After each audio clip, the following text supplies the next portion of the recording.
Sanciones económicas, el arma invisible de la guerra moderna.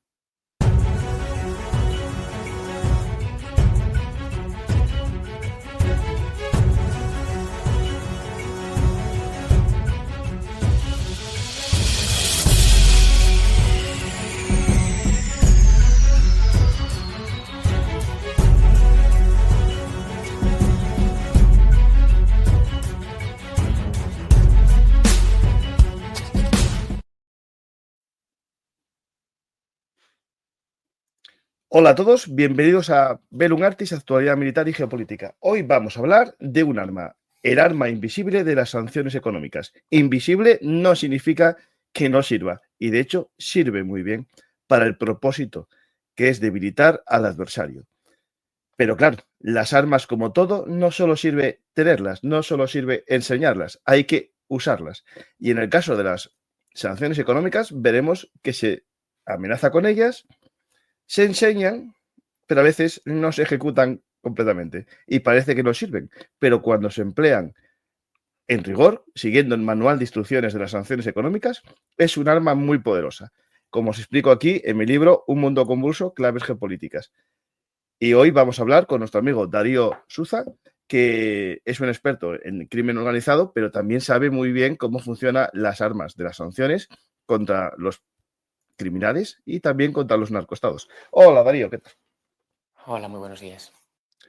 Pues Darío, vamos a hablar de sanciones económicas, ¿no? Un tema que se usa contra los cárteles, se usa también contra los estados, digamos, corruptos, pero también lo estamos viendo en el caso de la guerra de Ucrania, ¿no? Cómo se usan sanciones económicas contra Rusia. Así es, así es. Bueno, el tema de las sanciones económicas no es algo nuevo, no es algo propio del siglo XXI.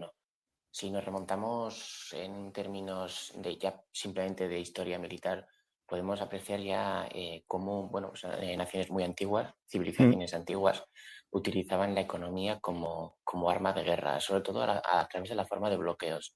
Sé que en este canal tenéis mucha diferencia por Hernán Cortés, y si nos remontamos a las crónicas de, por ejemplo, Bernal Díaz y todos los que le acompañaron, o esas propias cartas de relación, veremos cómo en 1520, cuando llegó a Tlaxcala y rompió el cerco al que los mexicas tenían sometidos a los tlaxcaltecas, lo que los tlaxcaltecas no podían hacer, que era comerciar con sal. ¿Por qué? Porque los mexicas, que eran quienes controlaban ese bien, que era fundamental en una sociedad como la mesoamericana, eh, les prohibían. Habían impuesto un cerco a la capital, habían puesto, por así decirlo, sanciones económicas en determinados productos y prohibían a los tlaxcaltecas comerciar con este tipo de bienes. Salvando las distancias geográficas y temporales, pues podemos encontrar paralelismos entre una situación como esa, o por ejemplo, como el bloqueo naval al que la Royal Navy sometió a Napoleón y que en mi opinión fue uno de los grandes motivos por los que su imperio acabó por derrumbarse, pues podemos encontrar en estos bloqueos paralelismos con, por ejemplo, situaciones actuales como es, digámoslo así, por ejemplo, la prohibición que existe para Corea del Norte a la hora de, digámoslo así, por ejemplo, importar tecnología de doble uso o Mm. determinados productos como combustible, por ejemplo. No es nada nuevo el tema de las sanciones, pero sí que es No, no, cierto que... no. De hecho, mira, hay una sanción que dio Ujú. lugar a campañas militares muy importantes, que fue el bloqueo continental. Ese bloqueo que Napoleón impuso a los británicos en las guerras napoleónicas, de no poder comerciar con la Europa continental. Correcto, y también lo que hicieron ellos en la Royal Navy, el Sí, bloqueo sí, al que sometió, por ejemplo, las infraestructuras portuarias de Tolón u otros claro. muchos puertos franceses para evitar precisamente que las mercancías salieran de Francia o que nadie llegara a Francia. ¿Mm? Ujú. Efectivamente, efectivamente. Lo que pasa es que en el siglo XX se profesionalizaron y pasaron a ser utilizadas en un ámbito estrictamente militar, en forma de bloqueo, para ser para pasar a ser utilizadas pues, en circunstancias mucho más, digámoslo así, políticas. Por ejemplo, no para someter a un gobierno, sino para obligarle a aceptar determinadas condiciones o llevar a cabo determinados actos. Por ejemplo, durante la Guerra Fría comenzaron a ser utilizadas contra estados denominados paria. Por ejemplo, Rhodesia del Sur. Rhodesia del Sur estuvo sometida desde su nacimiento, en los años 60, a una serie de regímenes internacionales de sanciones que, en primer lugar, estaban basadas en el no reconocimiento de Rhodesia del Sur como nación, puesto que la ONU no la reconoce como Estado, pero sobre todo para evitar, por ejemplo, que lo que se denominaba como minoría blanca, el gobierno de Ian Smith, se aprovisionara pues, de materiales que le permitiera seguir sobreviviendo, puesto que lo que no interesaba en aquella época es que Rhodesia del Sur, con su minoría blanca mandando, pues consiguiera ser independiente. Algo similar sucedió, por ejemplo, con el caso de la República Sudafricana. Durante el apartheid hubo una serie de regímenes de sanciones bastante importantes y bastante más elaborados que los que se habían implementado contra Rhodesia, porque la economía de Rhodesia estaba sobre todo basada en la agricultura, era el gran granero de África, mientras que la República Sudafricana era, ya no lo es, pero en aquella época era una potencia literalmente mundial que se abastecía a través de la explotación de los vastísimos recursos naturales, diamantes, plata, mercurio, oro. Entonces, durante la década de los 70 y sobre todo ya durante los 80 y 90, con la finalidad de obligar al gobierno del apartheid a celebrar elecciones, pues se sometió a la República Sudafricana a una serie de sanciones internacionales que tenían dos finalidades. Para empezar, tratar de capar militarmente a la República Sudafricana, puesto que su ejército era el mejor de África. Y en segundo lugar, tratar de evitar que desde la República Sudafricana pudieran hacerse negocios con otros países para tratar de, digámoslo así, caparlos económicamente. No funcionó, puesto que los sudafricanos siempre fueron muy buenos. En primer lugar, consiguiendo importar de contrabando tecnología de doble uso para desarrollar su ejército, que acabó siendo en los 90 el mejor de toda África. Y en segundo lugar, porque fuera de Sudáfrica no interesaba cumplir las sanciones y las compañías multinacionales rompían el régimen de sanciones de forma continua, porque llevaban a cabo negocios con las compañías sudafricanas, con la minera de Beers, con los diamanteros y con las empresas multinacionales, por ejemplo, del automóvil, que tenían sus grandes plantas en Sudáfrica. Posteriormente, en la década de los 90, con las guerras étnicas y los conflictos cuasi tribales de África, hablamos de las guerras del Golfo de Guinea, por ejemplo, en Liberia, Sierra Leona, la Segunda Guerra de la República Democrática del Congo, la RDC, la caída de Mobutu, se crean una serie de sanciones internacionales, sobre todo por parte de la ONU, del Consejo de Seguridad, en la forma primero de embargos de armas, pero después evolucionan, puesto que se incorporan a las listas a una serie de individuos como Jonas Savimbi en Angola, individuos como Charles Taylor en Liberia, a los dirigentes del Frente Revolucionario Unido, el RUF, en Sierra Leona, para evitar que, por ejemplo, transaran con diamantes de sangre. En la RDC hay toda una serie de actores armados que llevan casi, lo voy a decir, casi 30 años incluidos en listas. Sí. Bosco Ntaganda, el dirigente Joseph Kony, el dirigente del Ejército de Resistencia del Señor, de Uganda. Entramos así en el siglo XX. Claro, ahí Darío, funciona interesante estas sanciones personales que son a los protagonistas normalmente de las políticas. Es decir, sancionar a un Estado está bien, pero esta gente suele tener su dinero privado, ¿no? En Suiza, Sí. en Europa, en Bélgica o Sí. en cualquier banco de la City londinense, ¿no? Al final son sanciones contra los culpables, que son lo que duele de verdad, ¿no? Sí, bueno, luego si quieres hablamos Sí, sí. específicamente de los regímenes de sanciones. Pero cuando hablamos de sanciones es muy fácil decir que un Estado o una persona ha sido sancionada, pero no es tan sencillo.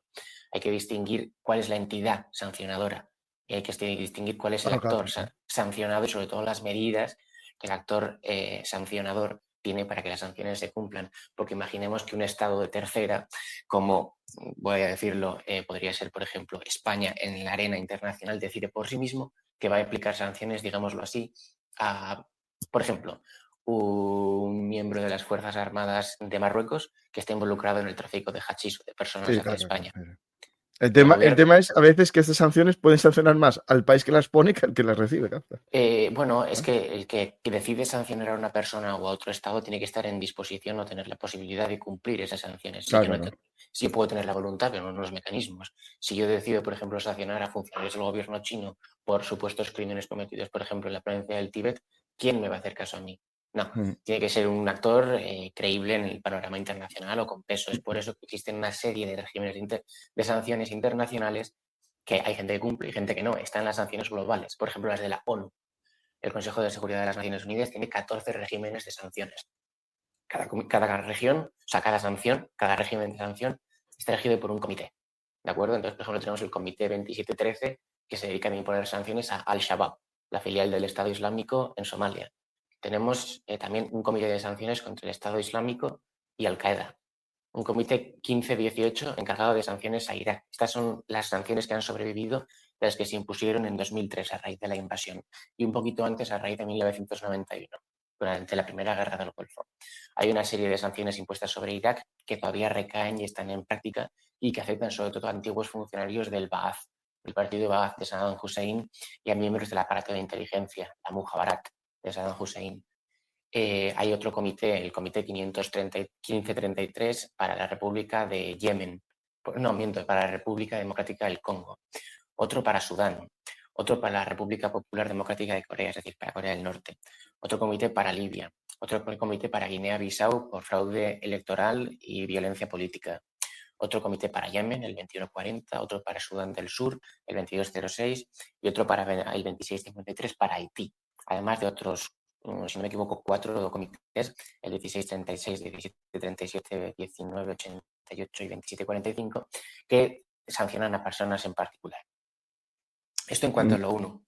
Luego también tenemos, por ejemplo, sanciones de la Unión Europea, que se las impone la Comisión. La Unión Europea está a día de hoy, creo que acaba de liberar el 8º paquete de sanciones contra Rusia. Literalmente decenas de miles de individuos y de empresas que están contenidos en listas. Luego tenemos los de, por ejemplo, el Reino Unido o Canadá, actores secundarios, pero que también tienen sus propios regímenes independientes de sanciones. Y luego, por ejemplo, tenemos, en mi opinión, el más importante y el que todo el mundo se afana en cumplir de forma estricta, el de Estados Unidos. Estados Unidos tiene la Oficina del Tesoro. La Oficina del Tesoro no solo se encarga de, bueno, pues de controlar todos los aspectos, digámoslo así, logísticos que rodean el sistema financiero estadounidense, sino que tiene un brazo ejecutor. El brazo ejecutor es la red de cumplimiento de delitos financieros, el FinCEN, Financial Crimes Enforcement Network. Es la unidad de inteligencia financiera del gobierno estadounidense. Y esa es la que lleva a cabo las investigaciones de la mano de otra institución, la OFAC, la Office of Foreign Assets Control, es decir, la Oficina de Control de Activos Extranjeros.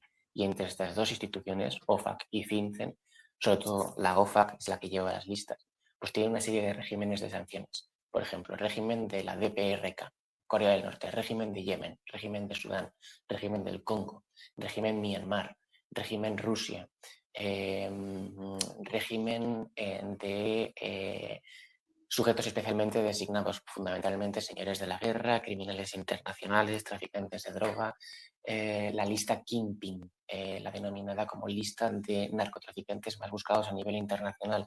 Y en esta lista se van incluyendo, por ejemplo, compañías, empresas, sujetos, es decir, personas, incluso barcos.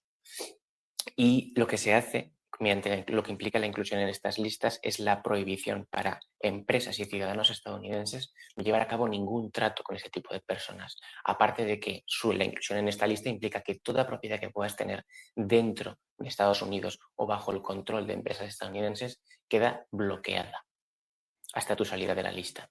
Entonces, ¿qué pasa con Estados Unidos? Estados Unidos no impone el cumplimiento de sus sanciones a otras personas. Si, por ejemplo, Estados Unidos sanciona a Alexander Bornikov, que es el director del Federal Sluzhba Bezopasnosti, el FSB, el Servicio Secreto Ruso, este señor, por ejemplo, puede transar con un banco español. ¿Por qué? Porque las sanciones estadounidenses en principio están para evitar que la persona designada tenga propiedad en Estados Unidos o que empresas o ciudadanos estadounidenses entren en tratos con él. Pero claro, ¿qué pasa? Si tú incumples unas sanciones por parte de Estados Unidos que están diseñadas para su cumplimiento por empresas y ciudadanos estadounidenses, lo que estás demostrando es que tú no te pliegas a la voluntad política de Estados Unidos, porque toda sanción económica tiene un objetivo político, no nos engañemos. Entonces, lo que hacen los actores internacionales es esforzarse por demostrar al gobierno de Estados Unidos que cumplen con sus sanciones, aunque no están obligados a ello. ¿Por qué? Porque si no lo hacen, Estados Unidos puede determinar que una persona física o jurídica está rompiendo el régimen de sanciones de Estados Unidos y puede cortarle el acceso a lo más importante, una fuente de acceso a una moneda estable como es el dólar. Ujú. ¿Mm? Pero después están estas sanciones derivadas o secundarias, que que en el caso este de Ucrania me suena que aquellos que comercian, las últimas que pusieron, ¿no? Los que Ujú. comercian con Rosneft sí son Sí, sancionados. ¿Eso que sean otro tipo de sanciones? correcto. Esa es la última. Eso pasó hace, Vale, si no me vale. equivoco, hace 2 semanas, 3 semanas. No, Sí, 3 semanas, sí. simplemente se ha incluido a Rosneft y creo que es Lukoil a la Mm. lista negra del régimen de sanciones contra Rusia por la invasión de Ucrania de 2022. Eso implica que, entiéndeme, esas sanciones ya estaban impuestas porque si no me equivoco, el Reino Unido ya las había impuesto. Lo que había Sí, pasado sí. es que Estados Unidos, que es a fin de cuentas el que importa, y cuando la gente habla de sanciones, todo el mundo va a mirar a Estados Unidos. Nadie se lee las sanciones de la Unión Europea, pese a que existan. Porque Eh, ni los europeos las ejecutan a veces. Efectivamente, y porque sinceramente, y esto nos gusta más o menos decirlo, pero quien tiene la posibilidad de hacer cumplir la voluntad política en este ámbito es Estados Unidos. Si Estados Unidos no incluye a Rosneft en su régimen de sanciones, nadie lo tiene en cuenta. Pero por fin Estados Unidos dio el paso y como medida punitiva por el fracaso de las negociaciones, pues Trump decidió incluir a Rosneft y a Lukoil en el régimen de sanciones, lo cual implica para estas empresas que ya no pueden llevar a cabo ningún tipo de transacción con mercados estadounidenses y que todos sus activos dentro de Estados Unidos quedan bloqueados. No obstante, hay que decir una cosa con respecto a las sanciones estadounidenses. El régimen de sanciones estadounidenses es especial en el sentido de que contiene excepciones. Me explicaré. Cuando tú te metes en la página web de la OFAC, y puedes hacerlo allí mismo, y Bueno. vas a consultar el régimen de sanciones, verás que, por ejemplo, cuando liberan una orden de inclusión en listas, por ejemplo, cuando incluyen a Rosneft en la lista, en el aviso incluyen una serie de links a las denominadas licenses, es decir, a las licencias. Sí, por ejemplo, si te vas a Recent Action Notices, si ves los 3 bloques, el de arriba, Ujú.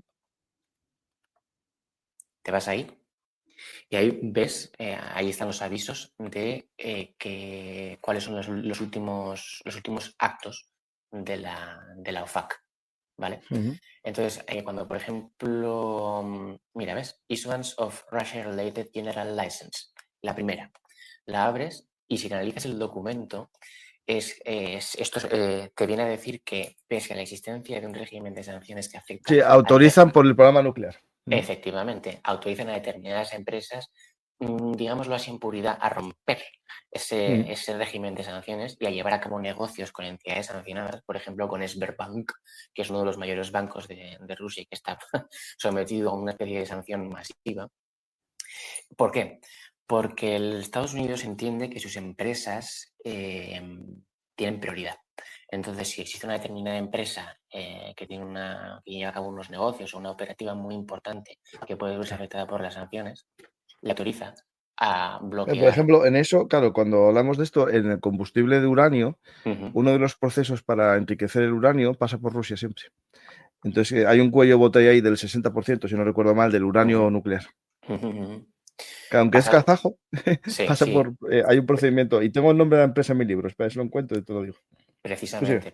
Precisamente a raíz de lo de Rosneft, muchas de las sanciones implican una serie de licencias para empresas estadounidenses Es energéticas. la empresa Rosatom, que Rosatom. hace, digamos, no solo construye reactores, también suministra combustible, entrena técnicos, gestiona residuos y ofrece financiación. Está presente en más de 19 países, Ujú. el Rosatom.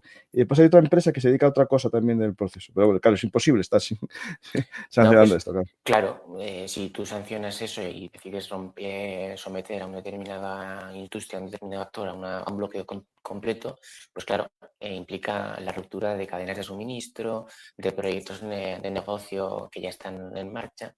Eso se ve, por ejemplo, muy bien con las sanciones a Venezuela. La compañía estatal de petróleos venezolanos, PDVSA, está sometida a una serie de sanciones bastante tochas desde 2018, lo cual unido a al desastre que ha organizado el gobierno bolivariano y al robo y saqueo masivo que se ha llevado a cabo por parte de la empresa, por parte de la dirigencia del gobierno bolivariano, pues implica que PDVSA está en la ruina, literalmente. Pero tenemos que ver el régimen de sanciones impuesto a PDVSA por parte del Tesoro estadounidense contiene una serie de licencias que, si no me equivoco, van a caducar ya o han caducado hace poco, que han permitido a Chevron, una de las mayores compañías energéticas estadounidenses, comprar crudo venezolano y operar plantas de extracción en Venezuela desde hace varios años.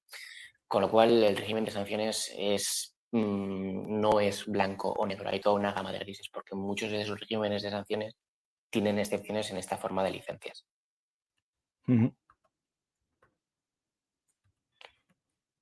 Entonces, esto en cuanto al tipo de sanciones que hay. Tenemos Naciones Unidas, Consejo de Seguridad, esas, digámoslo así, son sobre todo humanitarias. Tenemos también sanciones de la Unión Europea, de actores secundarios como Reino Unido, Canadá, y luego tenemos las importantes, que son las que impone el Tesoro estadounidense a través de todos sus regímenes de sanciones. Por ejemplo, pues hay un programa completo de sanciones que contendrá pues, alrededor de una treintena de regímenes. El Tesoro tiene el régimen de Yemen, Venezuela, Ucrania, crimen organizado transnacional, Sudán y Darfur, Sudán del Sur, Somalia. Un régimen especial, esto es interesante, para actividades rusas dañinas en el extranjero, para el tráfico de diamantes de sangre, Corea del Norte, no proliferación, es decir, comercio de armas de destrucción masiva, Nicaragua, Mali, el régimen Magnitsky, que es un régimen especializado en combatir delitos de corrupción, Libia, Líbano, Irak, Irán, tienen un régimen especial aplicable a los jueces y fiscales de la Corte Penal Internacional. Rusia ha sancionado ya a los jueces de la Corte Penal Internacional de La Haya por tratar de perseguir a Netanyahu y al gobierno israelí, con lo cual, si no me equivoco, son algunos jueces y el fiscal general de la Corte Penal Internacional de La Haya están sometidos a sanción por el Tesoro estadounidense. También un régimen para castigar a los que llevan a cabo detenciones o toma de rehenes de ciudadanos estadounidenses en el extranjero, Hong Kong, interferencia extranjera en elecciones en Estados Unidos, Etiopía, RDC, sanciones ciber, es decir, para organizaciones de cibercriminalidad, Cuba, contra terrorismo, contra narcóticos, complejo militar industrial chino, República Central Africana, Birmania, Bielorrusia, Balcanes y Afganistán. Podemos ver toda esta serie de regímenes que reciben adiciones y sustracciones porque se llevan a cabo publicaciones que meten a individuos en listas, pero también hay publicaciones que sacan a individuos de las listas, pues de forma diaria. Esto en cuanto a decir, es un régimen muy, muy, muy sofisticado, funciona como un reloj suizo y es el que se cumple a rajatabla. Bueno, eso en cuanto a esto. Claro, y todo este sistema de sanciones que estamos viendo, ¿no? Es un sistema complejo, ¿no? Porque por el otro lado, la persona sancionada también tiene capacidades, ¿no? Para usar empresas, países pantalla, empresas pantalla, individuos pantalla, ¿no? Testaferros. Claro, esto es una cosa, es el decir y otra el poder, ¿no? Correcto. Bueno, en cuanto a eso, decir que también hay algunos regímenes que son más garantistas que otros. Por ejemplo, y esto es increíble, el régimen de sanciones de la ONU, en su afán de garantizar digámoslo así, un derecho a la defensa de los incluidos en listas, contienen un mecanismo por el cual los terroristas, por ejemplo, de talibanes, que son incluidos en listas negras de la Unión Europea, pueden llevar a cabo un proceso interno dentro de las Naciones Unidas justificándose y defendiéndose a sí mismos. Es, digámoslo así, un recurso administrativo que los terroristas incluidos en las listas de la ONU pueden presentar ante la propia ONU para decir, no, yo no hago las cosas que se me están imputando, por favor, sacarme de las listas. Sin embargo, otros regímenes, como por ejemplo el de la OFAC, el del Tesoro estadounidense, son radicales. No puedes hacer nada para evitar eso. Únicamente obedecer las órdenes del Tesoro estadounidense para que se te quite, que es por lo general plegarte a la voluntad política de Estados Unidos. Y como tú dices, hay una serie de mecanismos y herramientas más o menos desarrolladas a través de las cuales las personas en listas y sobre todo los estados que están en las listas tratan de burlar el cerco. Un ejemplo clásico es la República Democrática Popular de Corea del Norte. Corea del Norte, hay que tener en cuenta que Corea del Norte se encuentra bajo sanciones radicales. desde poco antes de la muerte de Kim Jong-il, a raíz del 2007, hay varios regímenes de sanciones, no solo por parte de las Naciones Unidas, sino sobre todo por parte de Estados Unidos, que implican que Corea del Norte pues, no puede comprar una serie de materiales en el extranjero que consideran ellos fundamentales para empezar, para su programa nuclear y, en segundo lugar, para su programa de misiles balísticos intercontinentales. ¿Qué hace Corea del Norte? Bueno, Corea del Norte lleva a cabo una serie de actividades en el extranjero para obtener rentas. Corea del Norte está detrás a día de hoy de las mayores operaciones de hackeo de Sí, sí. exchanges, de casas de cambio de criptomonedas, además de, se cree, toda una serie de estrategias ¿No para estaba obtener. detrás del mayor robo de criptomonedas de la historia? Sí, es ¿No? que se ha dicho eso varias veces, porque es que cada vez que lo hacen el robo es más gordo. Sí, sí. Si hemos de creer a las noticias, el robo más grande de la historia de la humanidad por parte de Corea del Norte sucedió en enero o en febrero de este año, Sí. 2025, cuando reventaron la casa Bybit. Bybit es una empresa de cambio de criptomonedas y robaron el equivalente a 1.500 millones de dólares. 1.500 millones de dólares. Sí, sí. Eso es una cantidad masiva y eso, pues parte de ello no lo habrán conseguido blanquear, pero una parte de ellos sí que lo han conseguido blanquear y lo han redirigido sobre todo a China, que es donde llevan a cabo el cambio de las criptomonedas por dinero fiat, dinero efectivo, a través de una serie de mecanismos que se denominan over the counter o OTCs, simplemente con brokers que se encargan de recibir las tarjetas, los wallets, los monederos o las direcciones Bitcoin con los Bitcoin robados y dar una porción de dinero menos una comisión, que es el beneficio que obtienen, a la persona que les viene con el monedero sucio, con la dirección sucia. Es muy complejo, pero sí están detrás del mayor robo hasta el momento de bitcoins de la historia. Fue en enero o febrero de este año, de 2025, pero lo iban haciendo desde el año pasado. O sea, el año pasado ya llevaron a cabo otro robo que hasta entonces había sido el mayor. O sea, cada año van a más. Claro, cada vez valen más las criptomonedas. Bueno, mal momento ahora, ¿eh? Oh, bajó, sí, es verdad, sí. Pero bueno, Eh, sí, pero bueno, esto parece que es una montaña rusa que no para. sí, y no Yo solamente no eso. soy yo no soy mucho de ello, Yo tampoco, yo más bien tampoco. nada. No es solamente criptomonedas, o sea, llevan a cabo, por ejemplo, tienen a decenas de miles de trabajadores norcoreanos trabajando en el extranjero y los salarios que obtienen los repatrian a Corea del Norte y se los queda el gobierno. Llevan a cabo también, si hemos de creer a los informes de Naciones Unidas, importantes programas de tráfico de drogas. Son los mejores falsificadores del billete de $100, o al menos lo eran cuando vivía Kim Jong-il. Llevan a cabo una serie de programas, por ejemplo, de falsificación, sobre todo de cigarrillos, a nivel industrial. También tienen una fuente de recursos inagotable en las minas de carbón que tienen, que exportan a China. China no cumple, no reconoce los regímenes de sanciones impuestas a Corea del Norte y bueno, en realidad sí que lo reconoce a nivel diplomático, pero no tiene una voluntad política y no impide que el carbón que sacan de Corea del Norte entre por la frontera sur de China y se utiliza en las refinerías del sur de China. Corea del Norte tiene incluso una organización que es la Oficina 39, que depende directamente del Partido de los Trabajadores, que la Oficina 39 es su finalidad, y no me lo estoy inventando yo, hay mucha bibliografía sobre esto, es obtener dinero en el extranjero para, por un lado, sufragar Claro, el régimen. el régimen, porque ese régimen funciona como la mayoría, engrasando a gente, y sobre todo para financiar el programa por un lado, de misiles balísticos intercontinentales. A día de hoy ya están con la versión 20 del Hwasong, de su último misil balístico intercontinental. Lo mostraron hace escasamente 2 o 3 semanas en Pyongyang. Y por otro lado, financiar su desarrollo de armas de destrucción masiva, fundamentalmente cabezas nucleares. Sí. Entonces, que un gobierno como el norcoreano tenga este tipo digámoslo así, de mecanismos ya institucionalizados, es decir, una oficina dentro del gobierno, dentro del partido de gobierno, que se dedica a diseñar esquemas de ruptura de sanciones.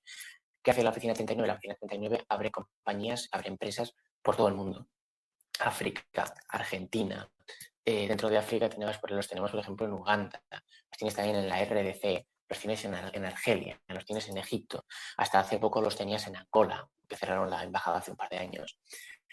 Ni que hablar de los grandes núcleos financieros del sudeste asiático, Hong Kong, Singapur, Shanghái, Beijing, crean compañías en esos sitios y se dedican a comprar tecnología de doble uso o a importar a través de esas empresas pantalla pues materiales a los que supuestamente no pueden acceder. Por ejemplo, aluminio. ¿Para qué? Para hacer las centrifugadoras nucleares que tienen en el reactor central de Yongbyon. ¿Y qué más? Pues, por ejemplo, literalmente miles de toneladas de acero laminado. ¿Para qué? Para construir un nuevo prototipo de submarino nuclear. A eso es a lo que se dedica, por ejemplo, este tipo de estados. Y esos son precisamente el tipo de ruptura de sanciones Claro. en los que están interesados. Por ejemplo, el régimen de Corea del Norte tiene la RGB, la Oficina de Reconocimiento General, que es, digámoslo así, la rama de la inteligencia militar dentro del Ejército de Corea, el Ejército Popular de Corea. Es la inteligencia militar. La RGB no solamente lleva a cabo operaciones de inteligencia humana, sino que sobre todo lleva a cabo, por ejemplo, operaciones de, digámoslo así, ciberdelincuencia. Roban bitcoins, llevan a cabo ataques de ransomware y todo eso, el beneficio que tienen a través de este tipo de operaciones ilegales, pues lo blanquean a través de este tipo de esquemas que, por cierto, Corea del Norte los cambia completamente cada 8 meses. Cada 8 meses, de forma rutinaria, Corea del Norte hace limpieza y crea nuevas compañías y renueva el sistema que tiene para romper sanciones, para sacar dinero de otras personas y meterlo en Corea del Norte. O sea que los regímenes de ruptura de sanciones pueden diseñarse, más en el caso de actores como Corea del Norte, que lleva haciéndolo desde hace 30 años. Interesante. Yo sabía este uso que tenía de todas las empresas estas, bueno, Mira, ese que podemos acabas de decir de poner, hackers. Este es el ese, jefe ese, es, eso. ese es Kim Jong-chol. Ese es el jefe del RGB, de la inteligencia militar norcoreana. Sí. Ujú. Un personaje desconocido en Occidente, pero vital para entender todo lo que pasa en Corea del Norte. Sí, sí, esta persona es la que se encuentra detrás pues, del famoso WannaCry, del ataque a Sony a raíz de la famosa película que hicieron en 2014. Esta persona es la que se encuentra detrás de la mayor parte de las campañas de ciberdelincuencia que salen de Corea, Sí, sí, o que tienen su origen. exacto. Pues Corea del Norte es un ejemplo, ¿no? De que cuando te hacen guerra de sanciones, tú haces contramedidas contra las sanciones, ¿no? Un Sí, país que está, digamos, tampoco se le ve que tenga una gran capacidad económica, tiene un programa nuclear que ya quisieran muchos países, ¿no? Al final lo está consiguiendo de estas formas secundarias y también hizo un programa nuclear ya ocultándose, lo ha ¿no? Es conseguido. decir, Ya sí, no, no, lo tiene, lo ha sí, sí, sí, conseguido. sí, sí, sí. No, lo que tiene es capaz de un arsenal bajo tierra y lo tiene a los metros justos en los que, según bueno, creo que son 476 metros, algo así, bajo tierra, que es justo la profundidad en la que los Estados Unidos decían en los años 70 que una bomba nuclear no podía penetrar. Entonces, todo su sistema nuclear está a esa profundidad. Bueno, es verdad que ahora las bombas van cambiando y hay bombas penetradoras, ¿no? Y puedes meter una bomba penetradora con cabeza nuclear. Lo digo esto porque tengo un PDF que un día iba a Sí. hacer un programa y a lo mejor lo saco tiempo con todas las bases nucleares coreanas del norte. Lo digo porque no solamente están en las bombas, que las tiene, ni los vectores, que los tiene, sino Sí. el lugar para ocultarlos y que no se los eliminen. Y eso es Ujú. impresionante lo que tiene montado. Pues tenemos aquí Corea del Norte como ejemplo de sanciones. Y también otros países, ¿no?, que están sancionados o con embargos. Por ejemplo, Cuba lleva sancionado muchos años y el régimen sobrevive, no cayó. Correcto. La Pero es población, una. la población, la población lo sufre, Claro, pero el claro. régimen no. Nos movemos aquí y entramos ahora en el eterno debate. ¿Sirven las sanciones? Mm. Pues sí, sí que sirven, pero sirven para determinadas cosas y no evitan lo que por lo general las sanciones tratan de evitar. Un ejemplo es Cuba, y eso que está sometido a bloqueo. Pero otro ejemplo es, por ejemplo, Rusia. Supuestamente Rusia lleva siendo sometida desde hace más de 3 años. Bueno, en realidad el régimen de sanciones contra Rusia empezó en 2014 bueno, pues de lo que pasó en Donetsk y todo eso, pero se incrementó exponencialmente en 2022 a partir de la invasión de Ucrania. Pero Rusia lleva supuestamente siendo sometida a una serie de sanciones exponencialmente más duras, cada vez más duras, con la finalidad de aislarla y de quebrar su economía. En el pensamiento, con la idea de que si somos lo suficientemente duros y creamos lo suficientemente grandes quebraderos de cabeza económicos para el régimen se plegará y renunciar a sus objetivos políticos. Pero eso, en mi opinión, es algo contraproducente puesto por varias razones. Para empezar, la perspectiva histórica ya nos deja muy claro que, por lo general, someter a un régimen dictatorial, eso es innegable, a regímenes brutales de sanciones económicas, para empezar, por lo general, por un lado, ofrece al régimen la coartada de que la situación que indefectiblemente acaba desembocando en los ciudadanos, porque los padecimientos lo acaban sufriendo siempre los ciudadanos, Claro. ofrece al régimen la excusa perfecta de decir, mirad, ciudadanos, lo estáis pasando mal, pero esto no es por mi culpa, es por los de fuera que nos están tratando mal. Y se reafirma Tengo el yo poder. razón, tengo yo razón. Efectivamente, efectivamente. Y por otro lado, pues los regímenes de sanciones por lo general no impiden que las élites políticas o militares de los sistemas dictatoriales a los que están dirigidas las sanciones no dejen de vivir bien. Siempre, los regímenes de sanciones siempre permiten, siempre dejan resquicios abiertos que permiten que las élites que dominan un país hagan acopio de recursos fuera y se hagan fuerte con ellos. No solo eso, sino que permiten al régimen existente crear una serie de redes de clientelismo que reafirman su propio sistema. Me explicaré. Si Corea del Norte no estuviera tan sometida a sanciones, no sería posible apreciar una diferencia tan brutal entre la élite de Pyongyang, la élite del Partido de los Trabajadores y el resto de norcoreanos.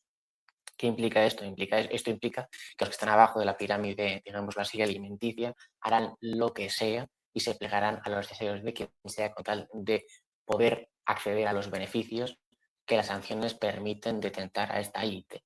Si los regímenes de sanciones no se enfocasen tanto en deprivar a los regímenes a los que se les aplica de los recursos básicos que permiten a la población vivir decentemente, no habría tanta diferencia entre la élite política, la élite militar de esos regímenes y la amplia base social que los soporta. Esto implica que esta diferencia es tan abismal que los que están abajo harán cualquier cosa con tal de conseguir llegar arriba. Por lo tanto, aceptan el régimen y no lo cuestionan. Es algo que tiene que apreciarse a largo plazo, pero es algo que también puede por ejemplo, verificarse con el ejemplo de Irak. Irak estuvo sometido a un régimen de sanciones brutal a raíz de la guerra del 91, a raíz de la primera guerra del Golfo, un régimen que implicó, no lo digo yo, no vamos a las Naciones Unidas, la muerte de más de 100.000 niños por desnutrición. ¿Qué pasó? Pasó que la ONU acabó dándose cuenta de que el régimen de sanciones era tan brutal que, para empezar, no afectaba al partido Baath, pues porque ellos vivían siempre lo habían hecho bien, con recursos, afectaba a la población. ¿Qué tuvo que hacer la ONU? La ONU tuvo que plegarse a intercambiar petróleo por alimentos. Así es como se conocía el régimen de sanciones Sí, sí. que se aplicó a Irak hasta el 2003, petróleo por alimentos, petróleo que era vendido por Irak a cambio de alimentos. Claro, ¿qué permitía eso? Eso permitía a Saddam Hussein, se lo permitió hasta el final, es decir, que los que están Sí, matando de hambre a gestionar mi la pueblo, comida del pueblo, claro, sí, sí, claro. por un lado gestionar eso y por otro lado Sí, sí. decir a su pueblo, os está matando de hambre, pero no soy yo, son los de fuera. Y para muestra os doy lo que está pasando. Nos tenemos que plegar a los deseos externos de vender las reservas de petróleo que tenemos por alimentos. Esto, insisto, esta es la versión crítica de las sanciones internacionales. Luego hay supuestos de sanciones internacionales bueno, pues que sí que han funcionado en cierta medida, pero yo insistiré, jamás se ha logrado derribar a un solo gobierno en el mundo moderno, estoy hablando, a través de sanciones económicas, jamás. Y nunca se ha conseguido lo que se ha buscado.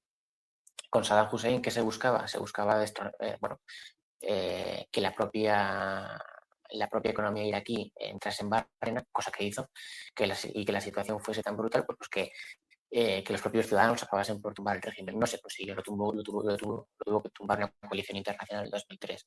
Con Corea del Norte, que se trataba de buscar, pues que primero que no consiguieran uranio, lo consiguieron. Después que no consiguieron fabricar un reactor nuclear, lo consiguieron. Después que no consiguieran fabricar misiles balísticos intercontinentales, más de 40 modelos en los últimos 10 años. Después que no consiguieran una cabeza nuclear, ya la tienen. Y ahora el último objetivo es impedir que metan una cabeza nuclear dentro de un misil balístico intercontinental. Bueno, yo creo que lo van a conseguir. El problema que tienen es que no tienen dónde probarlo. Pero bueno, otro régimen, por ejemplo, en Rusia. ¿qué se ha buscado desde siempre? Bueno, pues para empezar, metiendo toda la élite política de Rusia en las listas. Bueno, pues intentar aislarlos del sistema financiero internacional. Estupidez. Lo consiguen a través de las repúblicas del Cáucaso o a través de Asia Central o a través de China. Después, compañías de petróleo. ¿Qué se busca? Pues que no vendan sus recursos naturales al extranjero. Es una estupidez, se lo venderán a Rusia, o sea, se lo venderán a China o se lo venderán a India. Después que se ha buscado, se les ha intentado sacar del sistema SWIFT, el sistema que es como un sistema de Sí, se compensación crea de... otro. Efectivamente, se crea otro a nivel nacional que comparte pues, con sus socios comerciales en el extranjero. Si hemos de ser francos, los sistemas de sanciones internacionales aplicados a actores estatales dejan mucho que desear. Para empezar en su aplicación, porque son continuamente burlados por los actores incluidos en listas, y en segundo lugar, porque no es fácil conseguir un objetivo político a través de medidas económicas. ¿Mm? Otra Claro, cosa. el problema es que mucha gente cree que, bueno, cree no, o sea, la usa porque es la sanción menos bélica. O sea, Claro, es pero en el solución fondo es una barata. sanción. Claro. En el caso, por ejemplo, aparte, en el caso de Rusia, en la guerra de Ucrania se produce una paradoja. Que, por un lado, imponemos sanciones, pero en otros productos se sigue comprando más que nunca. Es Bueno, verdad, en el gas hay países que están comprando más que nunca. es verdad. Otros dejaron de Y comprar, pero correcto. depende mucho digamos, lo que hay detrás de la sanción, ¿no? Si la sanción solamente es quedar bien o es una sanción real, ¿no? Bueno, Y aquí es después donde... está como el otro lo salta, ¿no? Porque en el caso de las sanciones a Rusia hay países intermedios que compran los bienes y después esos países se los portan a Rusia. Claramente.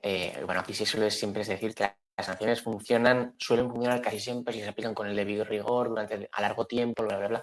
Esta es una prueba de que tras 5 años, bueno, dentro de poco 5 años de sanciones continuas, en Rusia la población general vive mucho peor que en 2022, desde el inicio de la invasión de Ucrania, pero que tampoco ha cambiado tanto, porque si tú entras en un supermercado en Moscú vas a ver que tienes huevos Kinder o productos de Mondelez, Sí. tabletas Milka, cualquier tipo de producto Claro, europeo, más caras, a lo mejor no llegan al público eh, general, pero a las evi- élites sí, claro. Claro. evidentemente. Sí, sí. Claro, ¿qué es lo que pasa? Esos productos entran por el sur, entran por las repúblicas de Asia Central, que las importan porque no están sometidas a sanción y no respetan los regímenes de sanciones impuestos a Rusia. De nuevo, que funcionan los regímenes de sanciones, hombre, pues en función de lo que quieres conseguir. Si lo que quieres conseguir es evitar que la población general del país sancionado viva decentemente y no tenga que apretarse el cinturón, pues sí que funcionan. Pero si lo que quieres es evitar que actores estatales como Rusia se larguen de Ucrania, hombre, pues no puedes no sancionarlos, evidentemente, pero es muy discutible que las sanciones económicas sean la única forma de conseguirlo. Otra cosa es que las sanciones económicas se apliquen de forma seria, de forma continuada en el tiempo, por todos, y sobre todo que se combinen con otras medidas. Eso ya es más. Las medidas, Darío, las medidas de sanciones, yo tengo un nombre para un tipo de sanciones que están funcionando muy bien, que son las sanciones cinéticas, que es lo que está haciendo, por ejemplo, Ucrania atacando las refinerías. Es decir, no funciona el hecho que tú no vendas gas, pues yo te impido que vendas el gas, ¿no? Al final, esas sanciones son más duras, pero yo creo que sí está funcionando. No, por supuesto. Y lo que tenemos que tener en cuenta es que las sanciones no son inservibles. Las sanciones suponen un quebradero de cabeza gordísimo para los países que se encuentran bajo sanción. Yo no quiero que la gente que está escuchando aquí se crea que Rusia es un marasmo de tranquilidad y un lugar donde se puede hacer negocios de forma tranquila. No, en absoluto.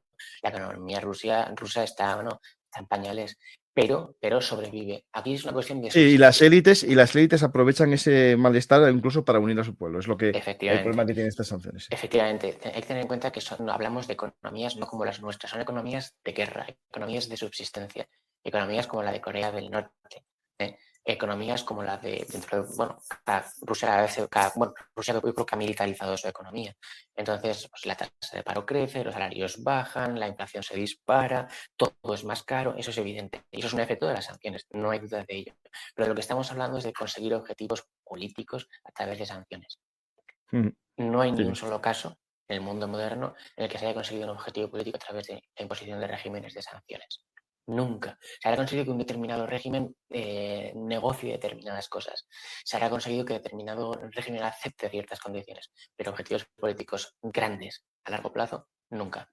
Y yo no digo que no sirvan. Yo no digo que no sirvan. Yo digo que no se puede únicamente descansar en ello como pilar único para combatir determinados regímenes.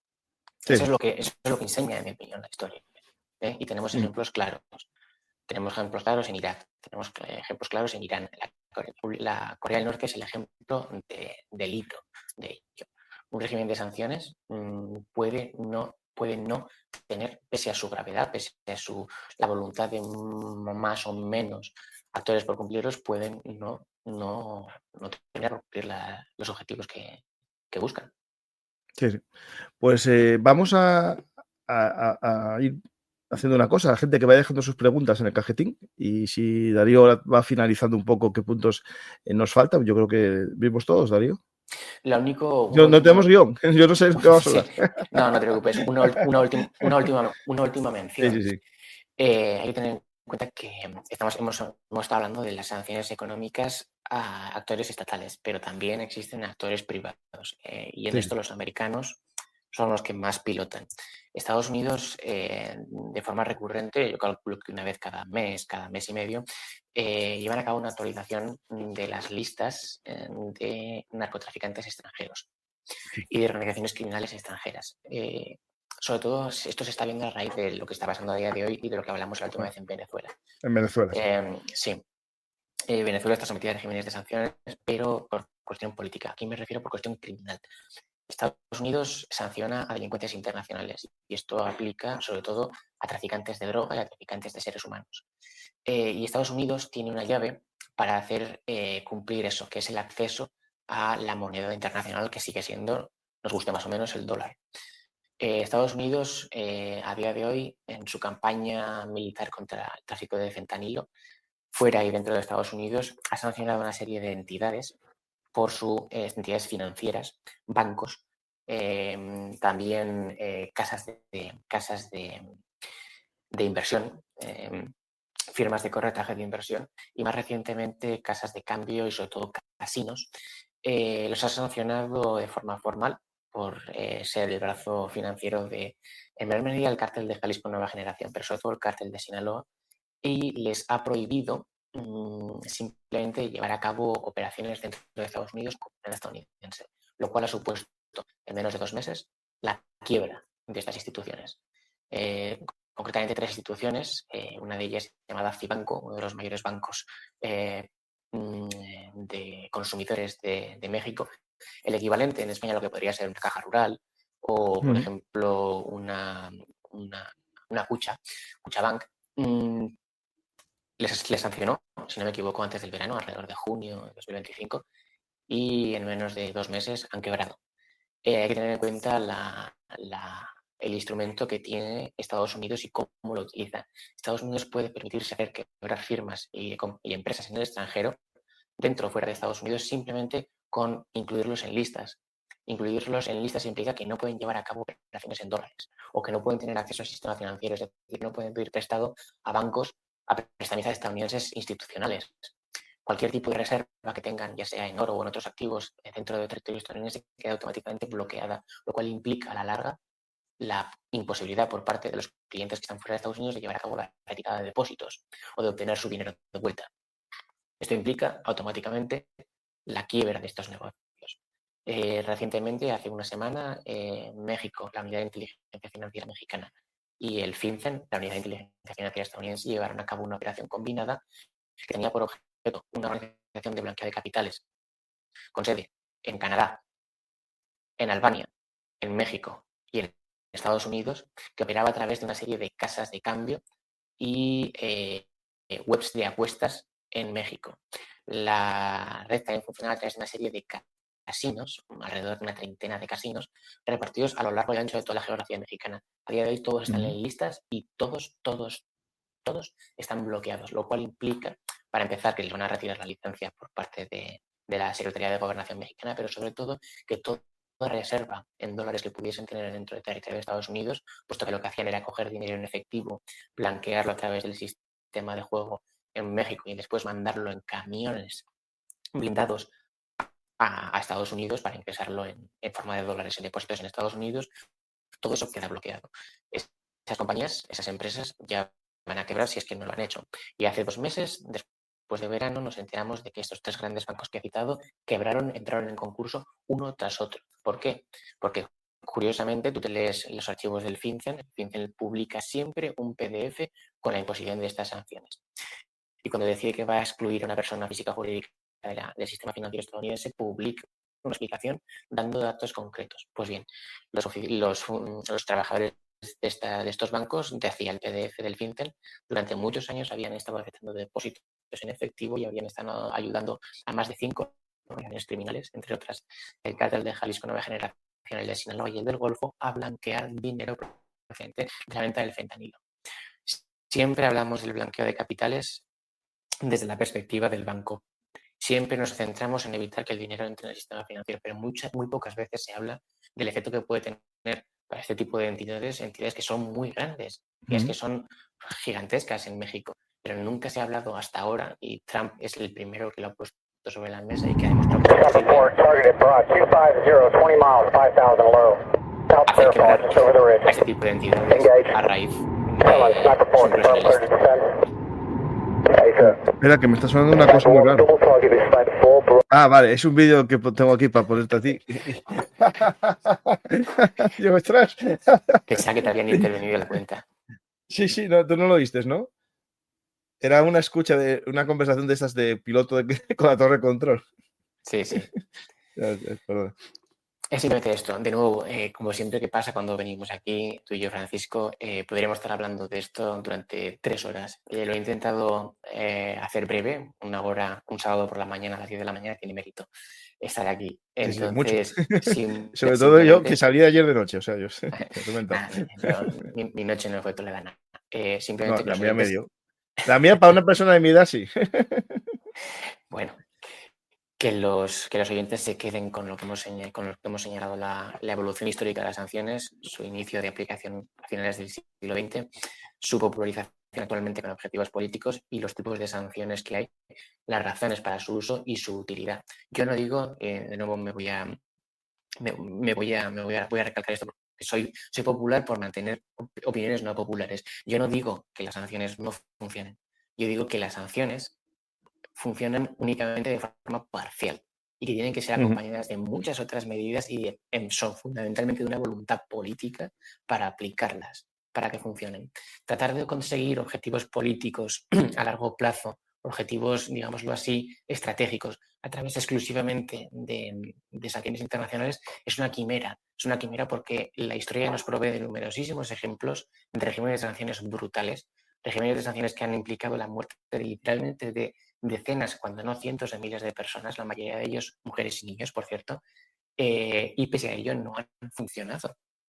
Yo insisto, ejemplos como el de Irak, unas sanciones brutales que supusieron la muerte de cientos de miles de niños por malnutrición, un hecho reconocido por Madeleine Albright, secretaria de Estado de Bill Clinton en los 90, dijo que literalmente la muerte de esas personas creía que merecía la pena. ¿Qué se consiguió? No se consiguió nada. Saddam Hussein acabó siendo derrocado, pero de otras formas, y no a través de sanciones. Otro ejemplo es el régimen norcoreano, un régimen que, pese a estar sometido a las mayores sanciones en la historia del mundo moderno, ha sido capaz, en primer lugar, de desarrollar su propia tecnología de misiles balísticos intercontinentales, de desarrollar su propio programa de armas de destrucción masiva y de fusionar ambas tecnologías. Y el último ejemplo paradigmático es Rusia. De nuevo, saltarán a mi yugular cuando digo que las sanciones contra Rusia, en mi opinión, no han servido. Yo no digo que la economía rusa nos haya resentido. Lo ha hecho y mucho. De hecho, si observamos la prensa rusa, los pocos visos de realidad que permiten que se publiquen en esos periódicos rusos, podemos ver que el tejido social está destruido. Pero ¿hasta qué punto al régimen del Kremlin le afecta eso? Ese es el tema. Es decir, no, yo coincido contigo que a la sociedad sí le hace daño. Hace daño a la economía, al régimen no, porque le puede servir incluso para decir, mira, yo tengo razón, os está haciendo daño esto. Y aparte también el hecho de que la economía se transforma en economía de guerra hace que quieran que subsista la guerra. Correcto. Es decir, esto es algo extraño lo que estoy diciendo, pero lo dije en muchos programas, y Rusia no puede dejar la guerra, porque tiene 2 millones de combatientes que no van a poder volver a la vida normal fácilmente, no van a tener un salario como soldados y cuando no tengan va a haber un problema de integración gordo. Lo tuvieron con los Afganasaki, que es como los veteranos de Afganistán, que eran pocos comparado con esto. Eso es así, yo coincido contigo. El tema, claro, que se empieza a ver creo que el lunes, si va todo bien, voy a tener un programa sobre análisis de economía, ¿no? Con un asturiano que vive en Suiza, hizo un artículo muy interesante sobre el tema, y vamos a ver un poco que es verdad que las sanciones no funcionan a un medio plazo, que digamos 2 años, 3, 4, pero sí que puede empezar a haber problemas por el tema de las que está imponiendo Estados Unidos ahora, que son un poco más duras, porque coinciden a su vez con las sanciones cinéticas. Es decir, que si Rusia exporta cada vez menos petróleo y gas, porque no tiene capacidad, porque le destruyeron los puertos, ¿no? Y lo poco que exporta, hay sanciones y tiene que venderlo más barato para dar esa venta, que es lo que hace con China y con India, el margen de beneficio cada vez le queda menor. Y eso sí que le puede afectar. Eso sí. Correcto. Pero no significa que el régimen caiga, porque el régimen autocrático, desde mi punto de vista, se endurece cuando se ve amenazado por el exterior.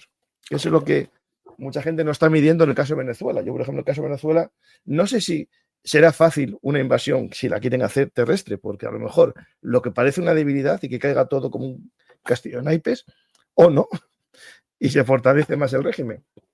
Es decir, esto no se sabe nunca. Y como dijo aquel, la guerra es incertidumbre en 3/4 partes y 1/4 parte opiniones. O sea, es todo, digamos, bueno, muy difícil de pensar, de ver, ¿no? Y coincido contigo, Darío, que a veces las sanciones no funcionan, pero es el único arma que se puede activar. Sí, diplomáticamente sí, sobre todo. Contra actores grandes contra los cuales no se permite, o sea, no es posible. ¿No puedes hacer una guerra? No es posible la acción directa, pues entiendo que sea la única forma, pero de nuevo hay que tener en cuenta que estos regímenes, muchas veces cuando hablamos de sanciones económicas pensamos en países bajo nuestra óptica, bajo nuestro punto de vista, países similares a los nuestros, en las que la economía es más o menos se comporta como la nuestra. No es así.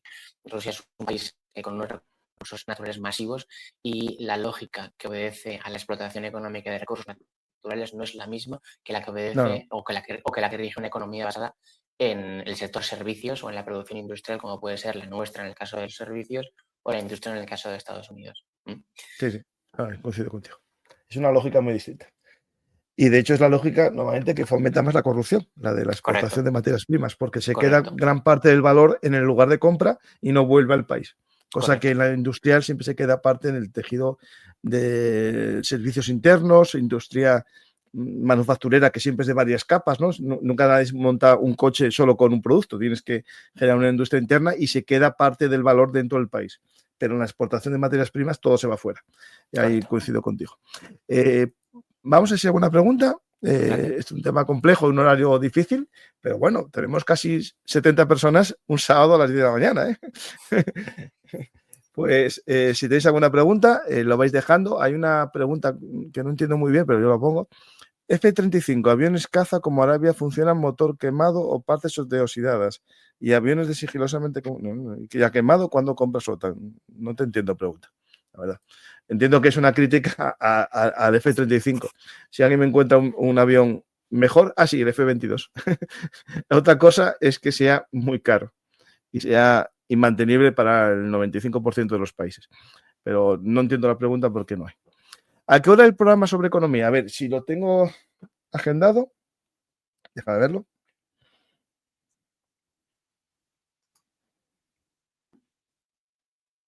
Espera. No, perdonad. Es el día 1, lunes 1 de diciembre.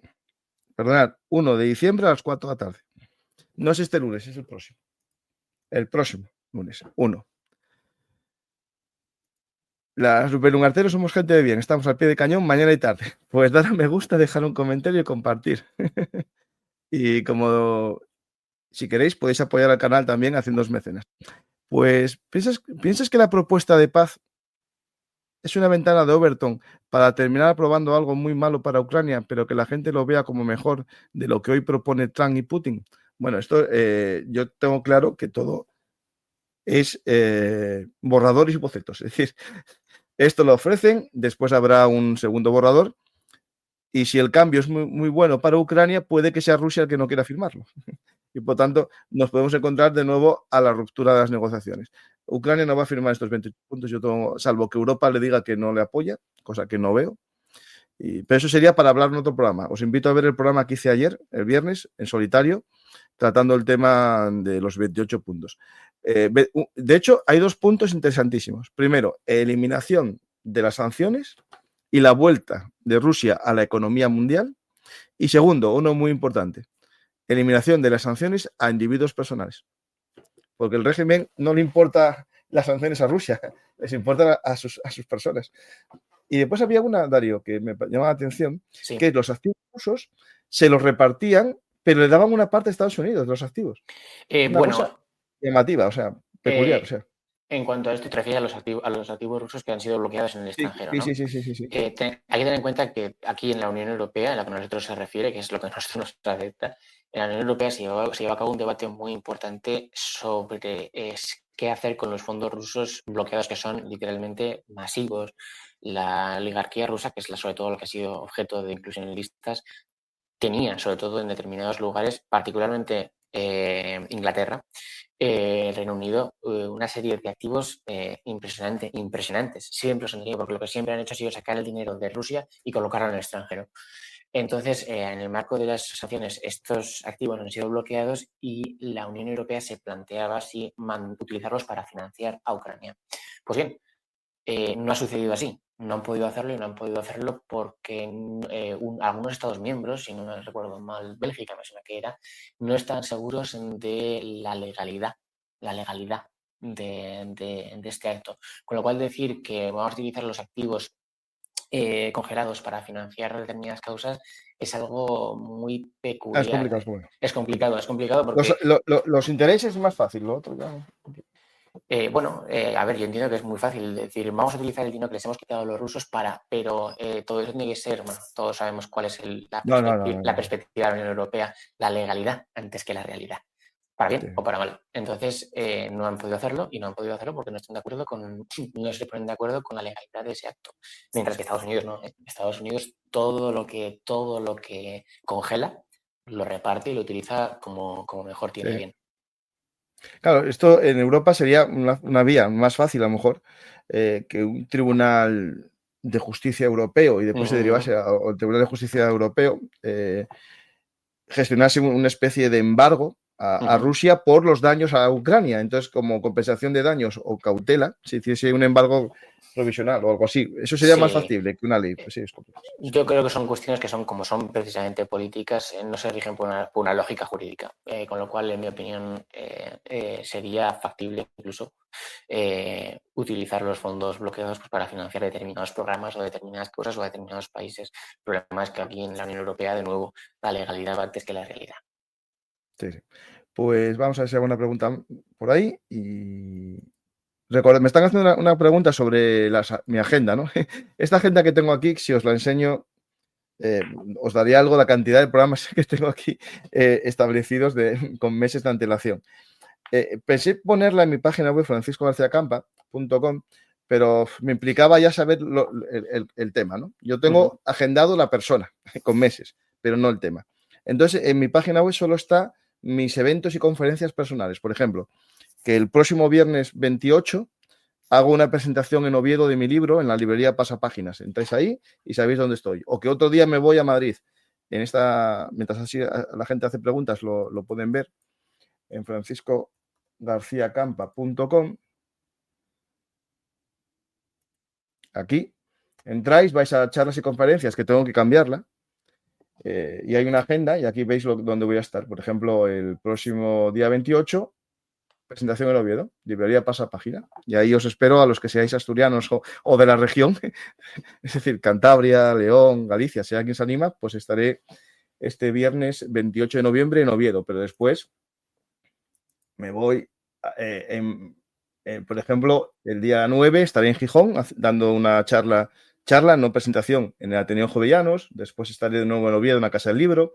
En Madrid, el día 19, para que la gente quiera ir a la librería Tercios Viejos para hablar de mi libro. Un libro que, por cierto, Darío, voy a hacer, te interrumpo otra vez más mientras hago una pregunta. Estoy hoy muy contento, pero muy contento, por esta reseña de mi amigo Juan Rodríguez Garaz, el almirante de la flota y amigo de Belum Artis, que yo le envié mi libro porque, bueno, vino tantas veces a mi canal que quise hacer un detalle con él y le mandé mi libro y hoy hizo un artículo y lo empezó de esta manera. Publica estos días Francisco García Campa, un historiador amigo convertido en atinado analista estratégico. No hay mejor punto de partida para ese viaje. Un libro de atractivo título, Un mundo convulso, claves geopolíticas. El lector interesado no solo encontrará en él la descripción del tablero en el que hoy se disputa el futuro del planeta, sino también las reglas de juego. Pero lo más interesante es, después de un artículo muy bueno sobre geopolítica, esta recomendación que hace al final, que es: permita al lector que ponga fin a estas líneas felicitando a García Campa por su libro y haciendo votos porque, además del público general, lo lean quienes tienen que hacerlo. Cruzaré los dedos. Que una persona con sus conocimientos diga esto de mi libro me anima a seguir trabajando en la divulgación de la geopolítica desde el punto de vista de un historiador, porque es importante ese enfoque de la historia. Pues hoy Darío lo hizo también, hablando de sanciones económicas e historia. Y creo que es importante esa visión, ¿no? Francisco, no tiene que ver, pero ¿has visto las maniobras del ejército alemán en el metro de Berlín? Un saludo. Sí, las vi. Sí. Un vídeo interesante. Pero bueno, eso es algo que en teoría eso se hacía por parte de la policía porque se consideraba que el terrorismo es parte, ¿no?, de la lucha policial, pero empieza a haber escenarios de guerra híbrida en los que se sabe que el terrorismo es una herramienta de guerra en la zona gris y eso ya es militar. No sé, Darío, si lo viste el vídeo, es un vídeo llamativo. Es decir, no. Pero bueno, forma parte, y os lo comento, del escenario normal. En mi libro lo cuento. Las guerras actuales van a ser en ciudades y, por tanto, el escenario urbano es el lugar de entrenamiento del ejército. Los ejércitos van a tener que entrenarse en lucha urbana y bajo tierra. Eso va a ser esencial, la lucha bajo tierra. Y en Asturias lo hicieron nuestra Brilat en pozos mineros, porque tenemos muchos, y yo creo que es importante que los ejércitos empecemos a operar bajo tierra también, ¿no? ¿Quedan sanciones que se podrán aplicar a Rusia o ya se aplicó todo lo posible? No, queda alguna, me parece, porque están amenazando con ello. Siempre quedan. O sea, siempre se deja una ventana abierta para seguir con el régimen de sanciones, porque lo que se busca es siempre que sea progresivo y se busca aumentar la presión poco a poco, o en mayor o menor medida. Pero nunca se termina de sancionar a una empresa. Rusia sigue teniendo contactos la economía rusa sigue teniendo puntos de contacto con la economía exterior. Tú mismo has dicho, por ejemplo, los famosos cuellos de botella. Uno de los más grandes era hasta ahora el gas. Esa ventana ya se cerró hace tiempo sancionando a las empresas por parte de la Unión Europea. Pero sí quedan, sobre todo en materia del sistema financiero, si no me equivoco, aún no está del todo sancionado. Y sobre todo en materia de importaciones que siguen teniendo lugar, pero que pueden ser utilizadas incluso con una finalidad no tanto de doble uso, sino simplemente económica. Alimentos, materias primas, cosas que en principio no pueden utilizarse para financiar la guerra de Ucrania, pero que sean objeto de sanción con la finalidad de doblar la voluntad rusa, simplemente de castigarles económicamente. Sí que quedan. Sí. Pues aquí me recuerdan el fallecimiento de un minero en Asturias. Mucha gente piensa que se habían cerrado las minas, ¿no? Las minas, sigue habiendo minas incluso que están en un cierre, digamos, operativo, pero se mantienen por ser estratégicas, pues si un día se vuelven a abrir. Y otro caso es las pequeñas minas privadas, que es el caso este, que como no cobraron subvenciones de la Unión Europea, podían seguir abiertas. Porque lo que pasó es que hubo un cierre, digamos, por ley, que afecta a España, no a otros lugares, que es los países que cobraron ayudas económicas de la Unión Europea o devolvían todo el dinero cobrado o cerraban. Y las pequeñitas que no llegaron a tener nunca ayudas de la Unión Europea son las que están abiertas, que por desgracia hay accidentes, como por desgracia siempre fue la minería, ¿no? Yo soy nieto de mineros, mi padre estuvo un tiempo en la mina y es un trabajo muy duro y peligroso. Y claro, cuanto menos mineros hay, también se baja un poco todas las inspecciones, la seguridad, y eso nos lleva a accidentes. Pues preguntas no hay más, pero no significa que no la podáis hacer. Las preguntas las podéis dejar en el cajetín de preguntas, ahí abajo, al acabar el programa, en la caja de comentarios, en los comentarios, que también ayudan, Darío, a que más gente vea el programa. Por tanto, claro, todos los que están en el chat en directo, al acabar, ir a comentarios y dejar ahí vuestra opinión sobre el programa. Pues muchas gracias, Darío, y si quieres decir algo al público como despedida final. No. Bueno, una vez más las gracias a ti, Francisco, por invitarme y simplemente que existe mucha bibliografía sobre el tema de las sanciones. A mí es algo que me toca en lo profesional, pero de todas formas, para cualquier persona que esté interesado en ello, yo le recomendaría que visitase la página del Tesoro estadounidense, que es verdaderamente gráfica, y que pues se dé una vuelta por los distintos regímenes de sanciones, se lea las noticias, puede hacerlo en castellano traduciendo la página, ofrece esa posibilidad, y que se detenga a observar sobre todo la cantidad y calidad de las investigaciones del gobierno estadounidense, que parece ser... esto de nuevo no quiero que me asocien con un determinado gobierno. A mí el gobierno estadounidense me gustará más o me gustará menos, pero hay que reconocer que es el único que se toma las sanciones económicas de forma seria, de forma profesional, actualizando simplemente su página web de forma completamente diaria. Eso es todo lo que tengo que decir. Pues muchas gracias por esto. Y aquí preguntan, claro, en mi libro, vuelvo a hablar de mi libro, parezco Paco Umbral, soy Paco García Campa, me preguntan, ¿y sigue habiendo térmicas de carbón? Pues sí. Las de ciclo combinado, algunas tienen fase de carbón. En Asturias, por ejemplo, sigue abierta, fecha de 2024. La de Aboño tiene todavía ciclo de carbón. O sea, hay alguna más. Aquí tenéis algunas de las operativas. Nada más, pero os recuerdo también que en Alemania se volvieron a abrir las centrales de carbón, o sea que no hay problema ninguno. El problema es la necesidad. Gracias a todos, espero que os haya gustado el programa y si es así, ya sabéis, dar a me gusta, dejar un comentario, compartir y si sois habituales del canal, podéis apoyar con vuestra membresía, como se dice, haciendo fans, haciendo suscriptores o como se llame en cada plataforma, porque cada plataforma le da un nombre distinto a esta posibilidad de apoyar al canal. Gracias a todos y nada más, nos vemos otro día más aquí en Verum Artis, actualidad militar y geopolítica. Y acordaros de uniros al canal de historia, Verum Artis, Historia Militar.